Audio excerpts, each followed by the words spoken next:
لشيء قدير الذي خلق الموت والحياة ليبلوكم أيكم أحسن عملا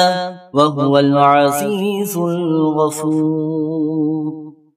جی ناظرین، یہ ہے سورہ ملک، اور سورہ ملک کی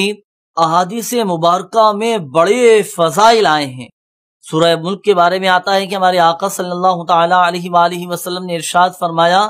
کہ جو روزانہ سورہ ملک کی تلاوت کرے وہ عذاب قبر سے محفوظ رہے گا۔ انسان کی زندگی میں بعض اوقات کچھ اس طرح کے مسائل آ جاتے ہیں، ایسی پریشانیاں آ جاتی ہیں اور ایسی سختیوں کے اندر وہ گھر جاتا ہے کہ اسے کچھ سجھائی نہیں دے رہا ہوتا، اور بعض اوقات فیصلہ کرنے کی اس کے اندر قوت بھی نہیں ہوتی۔ تو لیجئے، اگر آپ چاہتے ہیں کہ میں پیشگی ہی کوئی ایسا عمل کر لوں، کوئی ایسا وظیفہ پڑھ لوں کہ میں پیشگی ہی ان سختیوں سے محفوظ رہ سکوں، تو یاد رکھیے، جب بھی نئے مہینے کا چاند نظر آئے، اسلامی ماہ کا چاند نظر آئے، تو سورہ ملک کی تلاوت ضرور کیجئے گا۔ ہمارے آقا صلی اللہ تعالی علیہ وآلہ وسلم نے ارشاد فرمایا کہ جو نئے مہینے کا چاند دیکھ کر سورہ ملک کی تلاوت کرے، تو چونکہ سورہ ملک میں 30 آیات ہیں، تو سورہ ملک کی تلاوت کرنے والے کے لیے یہ 30 آیات اس کے 30 دنوں کے لیے کافی ہے، یعنی وہ پورا مہینہ سختیوں سے محفوظ ہو جائے۔